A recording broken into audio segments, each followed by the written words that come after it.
मुछिया टाइट कैला हो।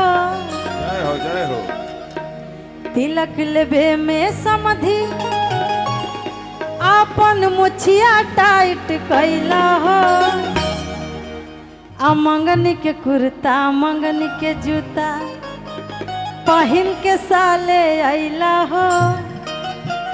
ये सुमन जी अब बताई खाली कुर्सी दुई आदमी खातिर लागल बा, घर के औरत लोग नीचे बैठल बा लोग।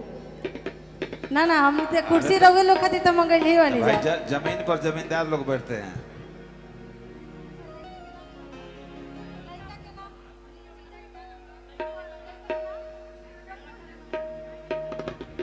मेरा भी कुछ बीच बीच में हेल्प करा भाई,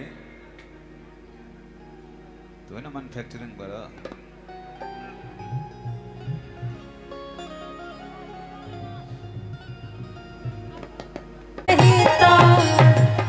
आगना के नमावा हसवला हो हमारा भैया के हिता, भैया के हिता हमारा भैया के सरा, भैया के हिता हमारा भैया के सरा, भैया के हिता हमारा भैया के सरा।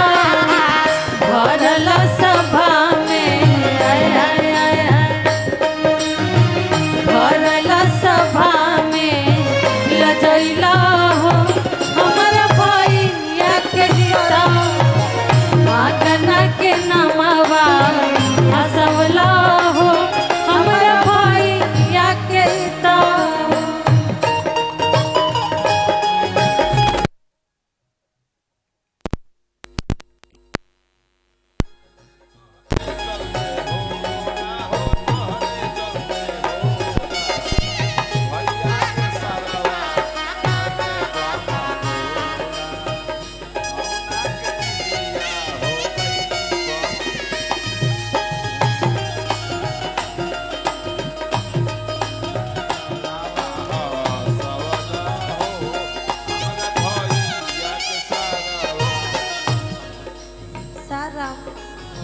बहुत ज़्यादा फरमाइश करत अड़े ब्याह से पहले, तिलक से पहले कि हई सामान चढ़ाई।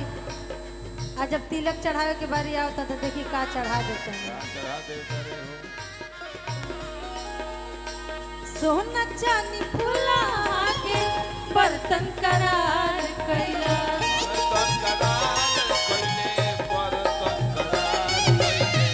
सोना चांदी फूला के बर्तन करार कैला,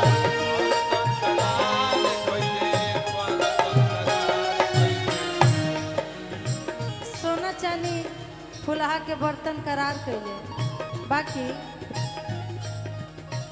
तिलक का पपीतरी,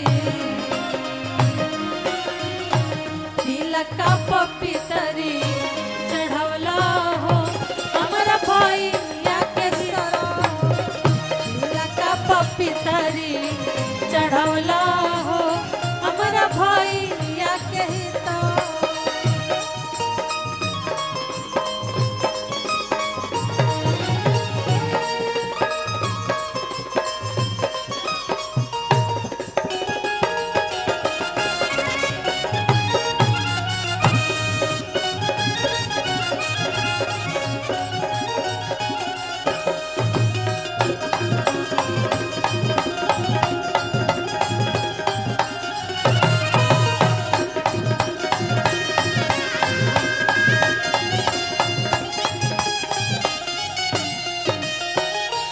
ऐसे समय काफी आगे बढ़ गई बा, बहुत समय आज के फॉर्च्यूनर और डिफेंडर के आ गई बा।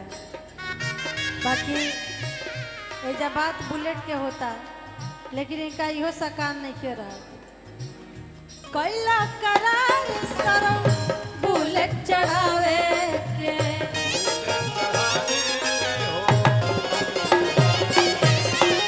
कैला करार सरम बुलेट चढ़ावे के,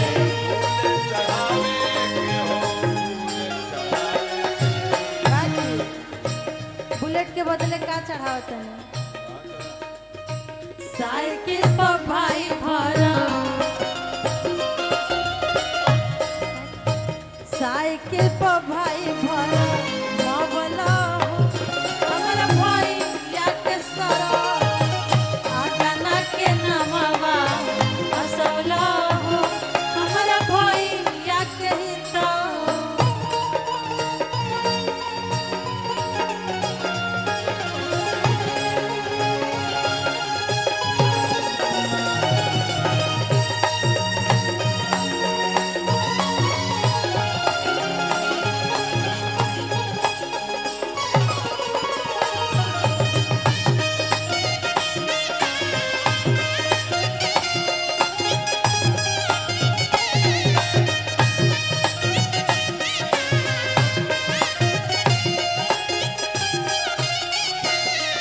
आगे